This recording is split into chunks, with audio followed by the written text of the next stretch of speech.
전에 있었던 사건이 아브라함이 그 돌라 오멜과 그와 함께한 왕들을 쳐부수고 전리품과 또 자기와 함께한 사람 롯과 롯의 가정들, 그리고 이 노예로 끌려갔던 사람들을 되찾아오는 장면을 우리가 보았습니다. 그리고 돌아오는 중에 살렘 왕 멜기세덱과 소돔 왕을 만났던 일이 있었습니다. 그리고 15장에 이후에라는 말씀으로 시작합니다. 이후에라는 말씀이 참으로 중요합니다. 왜냐하면 15장에 일어난 사건들을 사람들이 14장에 있었던 사건들과 이어서 이렇게 보기 때문입니다. 지금 아브라함의 마음에 두려움이 임했습니다. 그런데 그 두려움의 이유가 무엇일까 할 때에 사람들이 이렇게 생각합니다. 그돌라 오멜과 전쟁을 했기 때문에 그 사람들이 다시 보복하기 위하여 쳐내려올까 봐 아브라함 마음에 두려움이 가득했다라고 말합니다. 그런데 왜 15장에 그 후에라고 그 말씀을 적었을까요? 일종의 14장과의 단절을 두는 겁니다. 시간적인 단절과 또 인과관계의 단절을 두는 것입니다. 그 전쟁에서의 감정적인 거리를 두기 위하여 15장에 그 후에라고 말씀을 시작하는 겁니다. 우리 15장 1절의 말씀을 함께 읽어봅니다. 시작.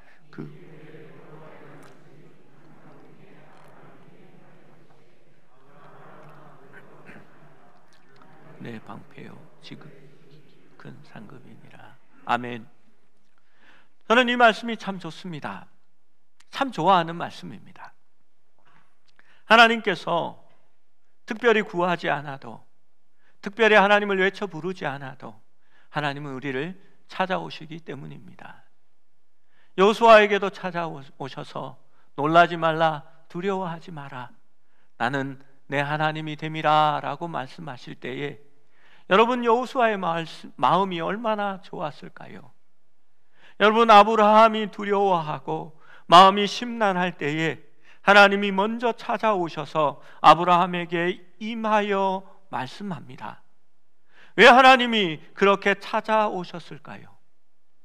하나님은 아브라함의 상황과 아픔과 그 마음에 있는 두려움을 알고 계셨기 때문입니다. 여러분, 특별히 어렵고 마음이 아프고 두려울 때에 하나님이 말씀하시는 것을 느끼지 않습니까? 시편의 기자도 내가 어찌하여 실망하고 낭망하느냐, 너는 너의 하나님을 바라라 라고 기록합니다. 여러분, 그 말은 이렇게 쓰여지지 않았습니다. 내가 왜 이렇게 낭망할까? 내가 왜 이렇게 실망할까? 내가 하나님을 찾아야 하는데 라고 기록되어 있지 않습니다.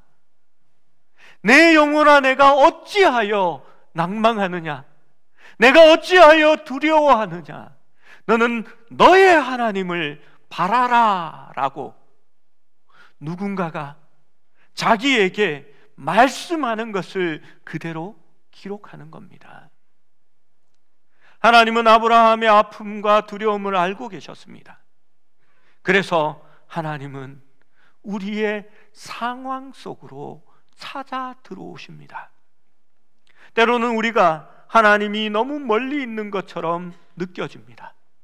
하나님은 우리의 상황 밖에서 우리를 방관하시는 하나님처럼 느껴질 때가 있습니다. 그분은 너무나 거룩해서 멀리 있는 것처럼 느껴질 때가 있기 때문입니다. 여러분, 두려움이 언제 찾아옵니까?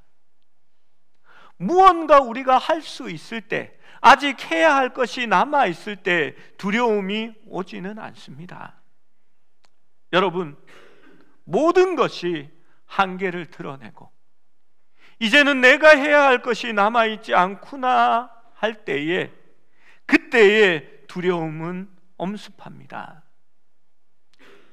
여러분, 저도 교인들과 함께 기도하는 많은 제목들이 있습니다. 그 중에 근래에는 한 5가정에 그러한 일들을 두고 날마다 새벽마다 특별히 기도합니다. 얼마 전 아버님을 하나님의 나라로 그렇게 환송했는데 이제 홀로 계신 어머니께서 아프시고 또 다치셔서 이제 거동을 하지 못합니다. 자녀들은 모두 타지에 있고 직장을 다니고 있고 또 자신들의 아이들에게도 손이 필요하니 어머니의 옆자리를 지킬 수도 없습니다. 어떠시냐고 물어보면 그냥 웃으시지만 모든 상황이 힘에 부치고 가끔씩 두려움이 찾아오는 것을 느낄 수 있습니다. 지난번에는 저희 어머니가 폐암이 재발해서 수술을 했습니다. 폐암이 재발해서 3년 이상 저희 어머니 이 설교를 들으실 텐데 생존할 확률이 25%, 20% 정도 됩니다. 다행히 하나님 은혜로 일찍 발견했고 또 수술도 잘 되었다고 하고 또 그 자리가 좋아서 그렇게까지 걱정은 하지 않으셔도 됩니다. 그런데 수술을 하면 참 편하게 그냥 이렇게 잘 되었으면 좋겠는데 우리 하나님은 꼭 그 긴장함을 만드시는 것 같습니다. 수술을 하고 폐가 다시 상처가 나고 바람이 새기 시작하고 기흉이 생기고 고통 속에서 몸이 부어오르고 그러한 일련의 과정들이 있었습니다. 그리고 이제는 많이 좋아지셔서 지난 이렇게 주에 퇴원을 하셨습니다.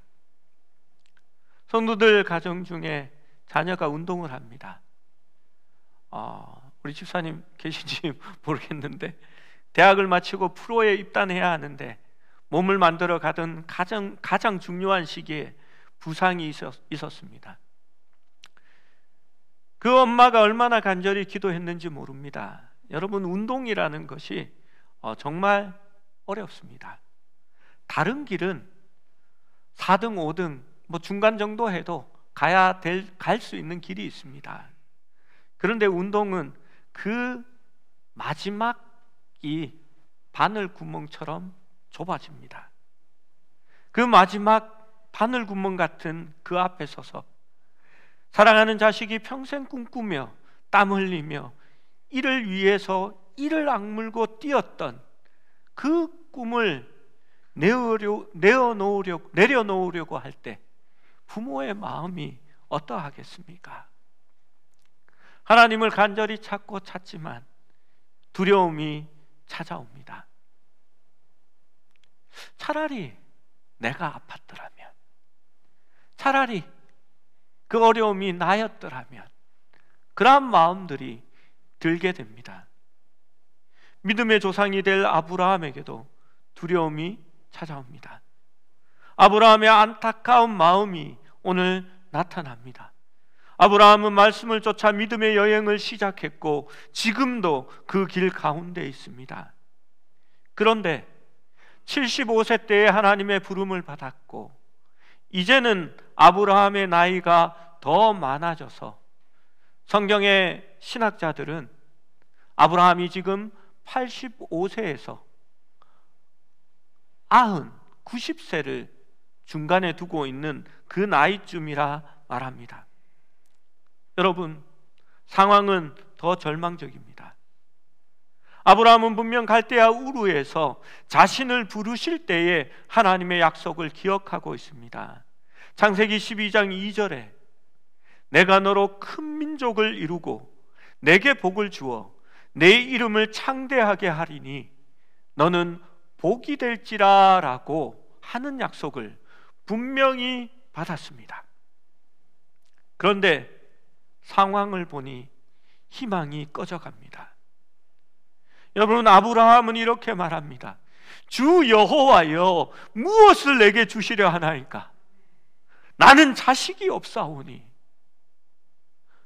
우리 집사님 너무나 예쁘게 또박또박 읽어주셨는데 사실은 거기에는 아브라함의 원망도 있고 또 두려움 속에서 하나님 앞에 간구하는 그러한 모양새도 들어있는 것 같습니다. 여러분, 아브라함은 절망에 이릅니다. 이제 롯도 자신을 떠났습니다. 그리고 다른 친척들은 메소포타미아에 떨어져 있습니다. 여러분, 아브라함이 누구와 전쟁을 했습니까? 갈대아 우르 근처에 있는 메소포타미아 왕들과 전쟁을 했습니다. 아브라함은 이제 그곳으로 갈 만한 형편도 아닙니다. 하나님이 내게 씨를 주시지 않았으니 이제 어쩔 수 없이 내 집에서 길린 종 다메섹 사람이 내 상속자가 될 것입니다. 아브라함은 지금 한탄하고 있는 것입니다. 이것이 아브라함의 두려움입니다. 두려움은 마지막 빗줄기 같은 희망이 사라지면 드리우는 어둠처럼 우리에게 엄습합니다. 여러분, 그것은 선택이 없는 것이 아니라 선택할 수 없는 상황에 맞닿게 되는 것입니다. 할 수 없는 것이 아니라 할 수 없어지는 것이 바로 두려움의 이유입니다. 여러분, 아브라함의 마음이 어땠을까요? 전쟁을 치르고 돌아옵니다. 여러분, 아브라함의 상황을 쉽게 생각해 볼 수 있습니다. 저는 얼마 전에 유튜브에서 미국에 파병을 나갔다가 전쟁에서 돌아온 아버지의 모습들을 찍은 영상을 본 적이 있습니다. 몰래카메라 형식의 그런 영상이었는데요, 군복을 입은 아빠가 자녀가 있는 그 학교나 혹은 일터에 서서 자녀 앞으로 다가갑니다. 그래서 조금 멀찌감치 서서 자녀를 바라보면서 웃고 있습니다. 자녀가 자기의 일을 열심히 하다가 갑자기 이상해진 분위기를 보고 이렇게 두리번거리니까 아빠가 지금 그곳에 서 있습니다. 아이가 엉엉 울면서 하나같이 다 아빠를 향해서 달려가서 그 품에 매달립니다. 여러분, 얼마나 행복하고 아름다운 장면입니까? 전쟁에서 돌아왔고 그 삶의 위기감이 이제는 확 풀려지는 그러한 순간일 겁니다. 아브라함이 자기 집에 있었던 용병들과 자기 안에서 길려진 용사들과 함께 전쟁에 나갔다가 돌아옵니다. 아브라함은 장수와 같은 사람입니다. 자기의 아빠가 전쟁에 나가서 살아 돌아왔으니 얼마나 기뻤겠습니까? 아이들이 뛰어나와서 그 아빠의 품에 안겼을 때 아브라함에게는 아무도 뛰어나오지 않았을 겁니다. 아브라함이 그 광경을 보고 있었겠지요. 그리고 이제 자신의 나이는 90이 가까워지고 있습니다. 아브라함에게 두려움이 엄습하는 겁니다. 시편 127편 3절에서 5절 말씀은 이렇게 말합니다. 함께 읽어볼까요? 시작. 보라, 자식들은 여호와의 기업이요 태의 열매는 그의 상급이로다. 젊은 자의 자식은 장사의 수중의 화살 같으니 이것이 그의 화살통에 가득한 자는 복되도다. 그들이 성문에서 그들의 원수와 담판할 때에 수치를 당하지 아니하리로다. 시편 127편의 말씀은 여호와께서 집을 세우지 아니하시면 세우는 자의 수고가 헛되며 여호와께서 성을 지키지 아니하시면 지키는 자의 경성함이 헛되도다 라고 말하는 구절입니다. 그리고 그 다음에 이어서 이 말씀이 있습니다. 여러분, 장사의 수중에 그 화살통에 화살이 가득 꽂혀 있으면 무서운 사람입니다. 쉽게 근접하다가 잘못하면 그 화살에 꽂혀 죽는 수가 있습니다. 여러분, 젊은 자의 수중에 있는 많은 자식은 그와 같다라고 말합니다. 요즘은 사람들이 아유 무자식 상팔자다라고 말하는 그런 상황이지만 이때는 그렇지 않습니다. 여러분, 자식 하나가 노동력이고요, 자식 하나가 집안의 가세입니다. 지금 그 젊은 자가 만만해 보이고 아유 너 별거 아니잖아 확 하지만 그 밑에 자녀들이 7, 8, 9명 쭉 딸려 있습니다. 여러분, 그러면 내일을 생각해야 됩니다. 10년만 지나면 무자식 상팔자라고 큰 소리 쳤던 자기하고 저 집하고 다릅니다. 저 원수가 이제 내일에는 저를 압도하는 사람이 되는 겁니다. 그래서 성문 앞에서 원수와 담판할 때에 수치를 당하지 않는다라고 말한 겁니다. 여러분, 태의 열매는 여호와의 상급이다라고 말했는데, 여러분, 아브라함에게는 그 태의 열매가 없습니다.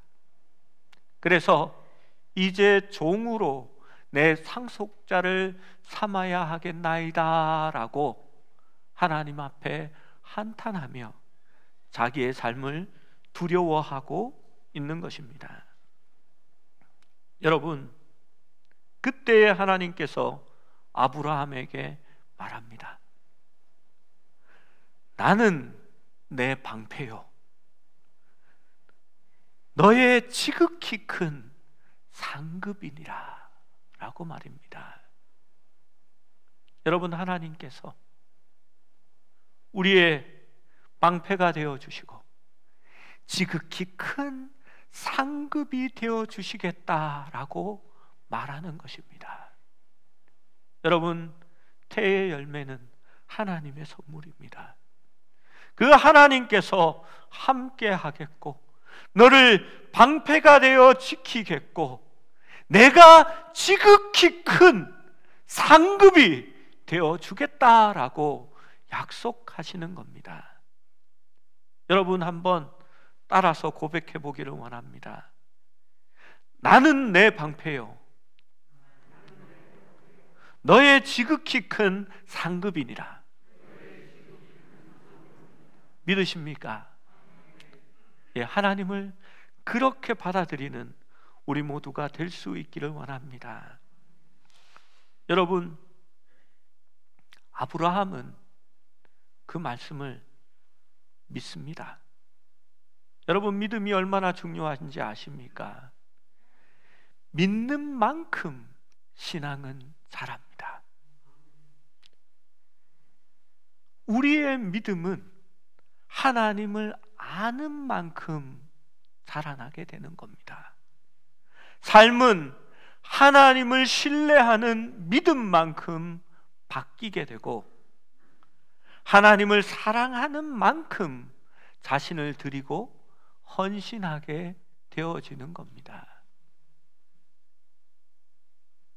하나님을 알면 하나님께 더 많이 나아가고 그 하나님을 더 믿을 수 있습니다. 여러분, 이게요, 머리에서 아는가 하고 그 머리에서 아는 것이 가슴으로 느껴질 때가 다릅니다. 가슴으로 감동을 느끼는 것하고 그것이 손과 발까지 내려가서 내 삶을, 내 행동을 바꾸는 것과는 또 다른 차원의 일들이 있습니다. 아는 것이 아니라 마음을 느끼어야 되고 그 마음이 내 팔과 다리를 움직일 수 있는 신앙이 되어져야 합니다. 여러분, 상황을 보지 마십시오. 아브라함의 상황은 너무나 보잘것없습니다. 그는 큰 족장이었지만 그의 인생은 암울하고 두려움이 가득 차 있습니다. 그때 아브라함은 하나님의 음성을 듣습니다. 환상 중에 하나님이 말씀하시되 내가 너의 방패며 지극히 큰 상급이니라 라고 말씀하십니다. 그리고 하나님께서는 아브라함을 이끌고 장막 밖으로 나아갑니다. 그리고 이제 말씀합니다. 4절 5절의 말씀을 읽어봅니다. 4절 5절 시작. 여호와의 말씀이 그에게 임하여 이르시되 그 사람이 내 상속자가 아니라 내 몸에서 날짜가 내 상속자가 되리라 하시고 그를 이끌고 밖으로 나가 이르시되 하늘을 우러러 무뼈를 셀 수 있나 보라. 또 그에게 이르시되 내 자손이 이와 같으리라. 아멘. 여러분, 우리 하나님은 시청각을 잘 쓰시는 것 같아요. 아브라함을 이끌어 밖으로 나오십니다. 그리고 이제 다시 한 번 더 약속합니다. 여러분, 이 말씀을 생각할 때에 별 볼 일 없는 서울 하늘을 떠올리시면 안 됩니다. 서울 하늘은 별 볼 일이 없습니다. 여러분, 우리 상일동은 조금 볼 일이 있습니다. 그러나 여러분, 공해가 없던 이 고대 시대에 사막에 여러분 한번 별을 본 적이 있습니까? 저는 사막 속에서 일부러 하늘을 바라보다가 그 별들에 놀란 적이 있습니다. 여러분, 얼마나 많은 별이 거기에 떠 있는지 모릅니다. 겹쳐서 보면 밝은 별 뒤에 또 별이 있고 그 옆에 또 별이 있고 또 다른 희미한 별이 있습니다. 아마 제가 눈이 좋았더라면 더 많은 별들이 들어왔겠지요. 하나님께서 아브라함에게 말합니다. 보라, 한번 세어보아라. 여러분, 셀 수 있었을까요? 아브라함은 저걸 어떻게 세겠습니까? 못 셉니다 라고 생각했을 것입니다. 그때 하나님께서 약속을 단정합니다. 내 자손이 이와 같으리라. 아브라함은 지금 자식이 없습니다. 여러분, 제가 여러 번 말씀드리지만 아브라함의 뜻이 뭐냐 하면 아버지라는 뜻입니다. 여러분, 자식이 없는 사람이 이제 나이가 90이 되어가고 그때의 아버지라고 불리는 기분을 아시겠습니까? 시편 127편 말씀은 태의 열매는 그의 상급이라 말합니다. 그런데 이제 하나님께서 내가 지극히 큰 상급이 되어주겠다라고 약속하시고 하늘의 별을 보여주시는 것입니다. 여러분, 당장은 없습니다. 여러분, 여기에 비밀이 있습니다.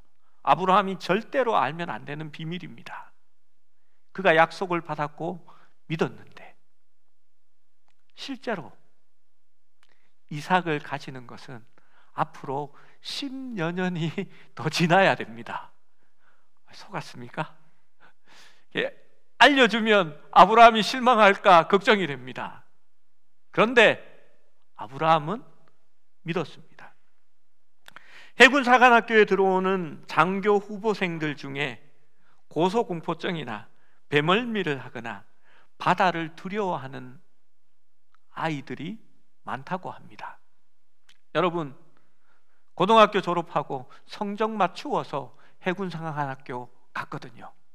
그런데 실제로 배를 타는 일이 어떤 일이라는 것을 잘 모릅니다.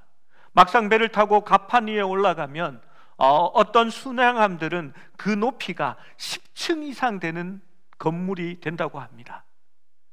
그래서 공군사관학교도 아닌 해군사관학교가 고소공포증이 있으면 안 된다고 합니다. 넘실대는 파도, 출렁거리는 물결을 바라보고 있으면요, 사람이 물속으로 빨려 들어가는 착각을 일으키게 된다고 합니다. 실제로 물속으로 뛰어드는 사람들이 있다고 합니다. 유능한 교관이 그 후보생들에게 늘 이렇게 말한다고 합니다. 바다를 계속 쳐다보고 있지 마라. 하늘을 쳐다봐라. 특별히 어두운 밤하늘에서는 별을 찾아서 쳐다보라 라고 말합니다. 파도를 바라보고 물결을 바라보면 두려움의 포로가 되지만 눈을 들어 하늘의 별을 찾아 돌아보면 현기증이 사라지고 두려움도 물러간다라고 말하는 것입니다. 여러분, 하늘을 우러러 별을 세어볼 수 있나 보라라고 하신 하나님의 말씀처럼 상황 속에 갇히지 마십시오. 그 상황 속에서 주눅들고 두려워하지 마십시오. 그 상황 속에서 우리를 찾아오시는 주님을 바라보고 그 주님이 방패가 되시고 우리의 지극히 큰 상급이 되신다는 것을 바라보면서 상황을 이길 수 있는 믿음으로 나아가시기 바랍니다. 여러분, 우리는 해결할 수 없은 일이 많습니다. 그러나 우리가 믿는 믿음이 있습니다. 하나님이 가장 좋은 시기에 가장 좋은 방법으로 우리에게 가장 유익한, 합력해서 선을 이루는 그 길로 인도하시고 주실 것이라는 것을 믿습니다. 우리 사랑하는 성도들이 실망하지 않으면 좋겠습니다. 지금은 우리 앞에 닥쳐진 그 모든 일들이 나의 힘으로 안 되고 출구가 없는 것처럼 보여도 하나님은 일하시고 계시기 때문입니다. 가장 좋은 타이밍과 가장 좋은 길로 인도하시려고 하나님은 준비하고 계신 것입니다. 저는 일이 잘 안 돼서 복받은 일이 참 많습니다. 그때에는 하나님이 섭섭했습니다. 일이 안 풀리고, 저는 그런 일도 있었습니다. 제가 담임 목사로 다른 교회에 부임하게 된 적이 있습니다. 우리 교회 말고 다른 교회예요. 큰 교회입니다. 앞에 주차장도 수백 대를 댈 수가 있습니다. 야, 내가 정말 좋은 교회에 이제 부임을 했구나. 공동회의도 통과했고 노예 인가도 받았고 이사도 합니다. 아이들 전학 준비도 다 했습니다. 그런데 교회에 문제가 생기고 해꾸지 않은 사람들도 나타나고 결국 그 교회에 가지 못했습니다. 다음 주면 부임하는데 부임하지 못했습니다. 여러분, 마음이 정말 좋지 않았습니다. 혼자 차를 타고 가면서 어디로 가는지도 모르고 무작정 고속도로로 달리고 나갔습니다. 그리고 차 안에서 하나님 앞에 기도했습니다. 다른 기도가 없었습니다. 아버지, 왜 그러십니까? 아버지, 왜 납니까? 아버지. 계속 그러면서 달렸습니다. 그런데요, 그 교회에 안 가서 너무 잘 되었습니다. 그 교회가 나중에 문제가 생기고 거기에 부임했던 목사님이 수십억의 빚을 떠안아서 이렇게 성도들 몇 명과 다시 쫓겨나는 일을 겪게 되었습니다. 그 목사님이 못해서 그런 게 아니라 생각지도 못한 일들이 터져 나왔습니다. 그리고 이 못난 사람이 지금 여기에서 설교하고 있지 않습니까? 저는 참 잘 되었다라고 생각합니다. 안 돼서 잘 된 일들입니다. 여러분, 가끔씩은 우리가 이해할 수 없는 고난과 어려움, 두려움들이 찾아올 때도 있습니다. 그러나 하나님을 믿어보십시오. 그 하나님이 더 좋은 길로, 더 합당한 길로 인도해 주시려고 일하고 계시다라고 믿을 수 있는 그 신뢰함이 있기를 원합니다. 15장 6절 말씀에 아브라함이 여호와를 믿으니 여호와께서 이를 그의 의로 여기시고 라고 말씀합니다. 아브라함은 아무것도 달라지지 않았습니다. 사례가 갑자기 태문이 열린 것도 아닙니다. 뭐 이렇게 희망의 빛이 막 들어온 이런 것도 아닙니다. 그러나 아브라함은 여호와를 믿었습니다. 약속을 믿은 겁니다. 그런데 하나님이 이를 의로 여기셨다라고 말합니다. 여기에 믿다라고 번역된 히브리어는 확신을 가지고 신뢰한다라는 의미입니다. 본문은 아브라함이 약속을 얻기 위해 무언가를 했다라고 말하지 않습니다. 하나님께서 먼저 찾아오셔서 아브라함에게 약속하셨고, 아브라함이 그 약속을 믿었기 때문에 자신의 미래와 자신의 삶을 하나님 앞에 맡겼다라는 것을 강조하는 것입니다. 하나님은 아브라함에게 내가 너의 방패요 너의 지극히 큰 상급이 되어 주시겠다라고 하시고, 하나님은 은혜로 약속을 준 것입니다. 그리고 아브라함은 그 약속을 믿었고, 그 순간에 하나님은 아브라함을 의롭다 칭하신 겁니다. 여기에 이것에 믿음이 있고, 여러분, 우리의 구원이 있습니다. 여러분, 왜 구원받았습니까? 우리가 구원 얻을 만한 무언가를 했기 때문에 하나님이 우리를 부르신 것이 아닙니다. 그가 먼저 찾아오시고 그 약속을 믿을 때에 아무것도 한 것이 없는 우리에게 그래 의롭다라고 칭해 주신 것입니다. 갈라디아서 3장 5절에서 7절 말씀은 이렇게 말씀합니다. 함께 읽습니다. 시작. 너희에게 성령을 주시고 너희 가운데서 능력을 행하시는 이의 일이 율법의 행위에서냐 혹은 믿고 믿음에서냐. 하나님 아브라함이 하나님을 믿음에 그것을 그에게 의로 정하셨다 함과 같으니라. 그런즉 믿음으로 말미암는 자들은 아브라함의 자손인 줄 알지어다. 아멘. 너희에게 성령을 주시고 너희 가운데서 능력을 행하시는 하나님의 일이 너희가 행했기 때문이 아니라 믿었기 때문이다 라고 말하는 겁니다. 여러분, 약속을 신뢰하면 하나님께서 일하십니다. 로마서 4장 2절에서 3절 말씀이 있습니다. 우리 함께 읽어봅니다. 시작. 만일 아브라함이 행위로서 의롭다 하심을 받았으면 자랑할 것이 있으려니와 하나님 앞에서는 없느니라. 성경이 무엇을 말하느냐? 아브라함이 하나님을 믿음에 그것이 그에게 의로 여겨진 바 되었느니라. 아멘. 여러분, 아브라함이 행위로서 의롭다 함을 받은 게 아닙니다. 믿음으로 의롭다 함을 받았습니다. 그래서 자랑할 것이 없다라고 말합니다. 우리의 신앙생활 중에서 언제나 가장 큰 어려움은 유혹인데 어떤 유혹인지 아십니까? 나로 말미암아 힘과 원인이 있다라고 말하고 싶은 그러한 만족감입니다. 여러분, 많은 목사님들이 설교할 때에 자꾸 그것을 인위적으로, 인본적으로 말할 때가 많습니다. 사사기를 통해서 사사들이 얼마나 형편없는 사람들이었다는 것을 제가 누누이 드러낸 적이 있습니다. 그들이 위대해서 하나님이 이스라엘을 구원한 게 아닙니다.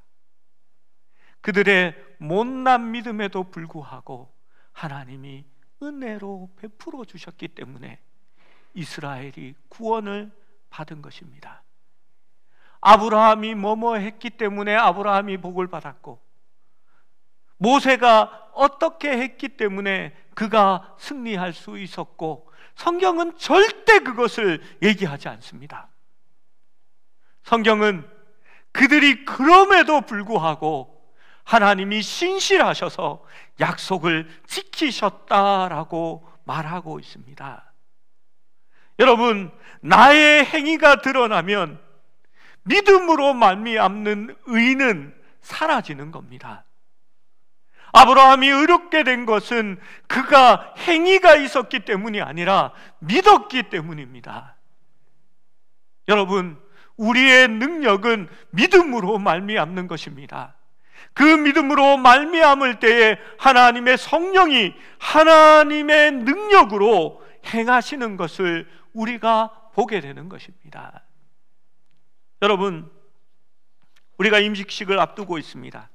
디모데전서 1장 12절은 이렇게 말합니다. 나를 능하게 하신 그리스도 예수 우리 주께 내가 감사함은 나를 충성되이 여겨 내게 직분을 맡기심이니라고 그 말씀은 시작합니다. 그러나 13, 14, 15절에 이르러서는 이렇게 말합니다. 미쁘다 모든 사람이 받을 만한 이 말이여 그리스도 예수께서 죄인을 구원하시려고 세상에 임하셨다 하였도다. 죄인 중에 내가 괴순이라 라고 고백합니다. 나를 능하게 하신 그리스도 우리 주께 감사함은 내게 직분을 맡기셨습니다. 그런데 왜 맡기셨습니까? 자신이 죄인 중에 괴수라서 맡기셨다라고 말합니다. 우리 권사님들이 제게 몇 분이 물으셨습니다. 이 중에도 앉아 계십니다. 목사님은 어떻게, 왜 목사가 되셨어요? 라고 말합니다. 제가 뭐라고 대답했는지 아시죠? 제 죄가 많아서 목사가 됐습니다 라고 얘기했습니다. 실제 그렇게 생각합니다. 제 죄를 여러분 앞에 들추어내서 떠벌리면 저는 여기에서 설교할 만한 사람이 아닙니다. 내가 죄인 중에 괴수인데 그 자리를 바울이 차지해버렸습니다. 그래서 제가 괴수는 못 돼도 두 번째 부두목 정도 되는 그런 죄인입니다. 그래서 하나님이 저를 부르셨습니다. 하나님이 저를 사용하셔서 나타내는 능력은 나의 능력이 아닙니다. 여러분, 저는 그런 목사들을 신뢰하지 않습니다.